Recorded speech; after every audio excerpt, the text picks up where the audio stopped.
This movie kind of looks like something that kids would be into. For me, I just basically thought it was Thor Ragnarok all over again. Here's the reason why.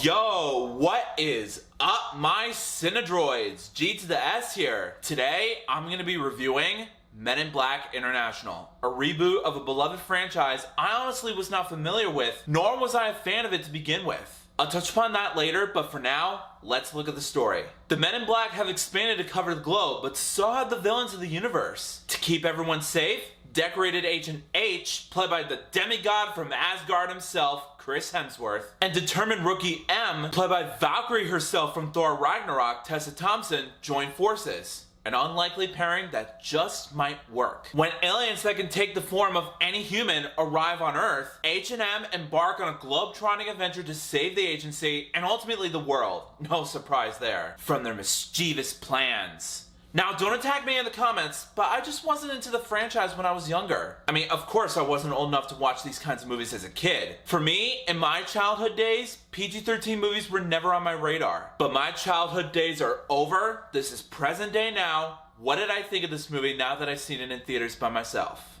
It just wasn't that great. I mean, it's not the worst movie I've ever seen. I mean, believe me, I've seen worse than this myself. But it's just an easily forgettable movie. Period. I mean, if you want me to get into the basics on why, some CGI elements look impressive enough, but I feel it was just way too much. But those alien characters, gosh, they look so poorly done. I mean, I don't mind CGI in these types of movies, but at least make them realistic. This movie's CG doesn't look realistic at all. I mean, I get that the previous Men in Black movies may have low quality CGI back then, but come on, you could have added some more realistic effects to make us believe that you're actually in some otherworldly place. But this movie didn't execute it as well as I hoped. This movie didn't also make me feel invested either. It just feels like I'm watching these two actors in a sci-fi action, unnecessarily comedic, I'll get to that later, quest of some sort to, I don't know, use some sort of jewel to save the world or something like that? I honestly have no idea what's going on. In terms of the movie's use of story and plotline, it was just too confusing to follow. Now, yeah, the argument may stand that the characters are somewhat interesting to watch, but I just don't see that in my mind's eye.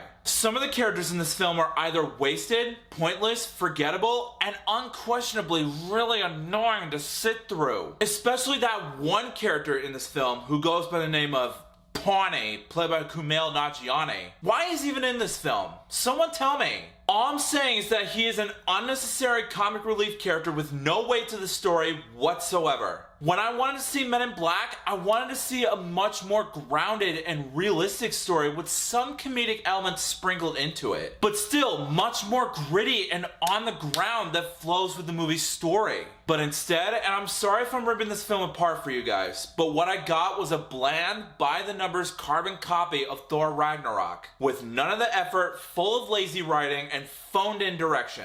Now, granted, maybe F. Gary Gray did somewhat well in terms of coaching the actors in this film, but in terms of how it turned out during its final product, I was predicting every single thing in this film. No spoilers in case you had the unexpected urge to watch this film for some odd reason. But I will say, my only favorite thing about this film was the camera work, cinematography, and a few minutes of kick-butt action sequences. They're still entertaining to watch, I'll give the movie that. But it's still not enough to praise this film. I still had to sit through Pawnee's cringy comedic timings. Gosh, he's so annoying. In the end, my final verdict is that I cannot find anything else to like in Men in Black International. I just thought it was bland, dull, and unappealing to me. The actors phoned in every single line in this film, although they did give the most entertaining performance, I'll give the director that. But still, the action sequences were short-lived, the story was very predictable, and the overall execution of this whole thing turned to ash. Like Thanos' snap of his fingers. Yes,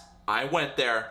Don't judge me. As a result of all that, I rate Men in Black International 2.5 stars out of 5. This is my second film in the same month to see in theaters that was very mediocre. Good thing Toy Story 4 broke the mold for me. Check out my review of that and you'll see why.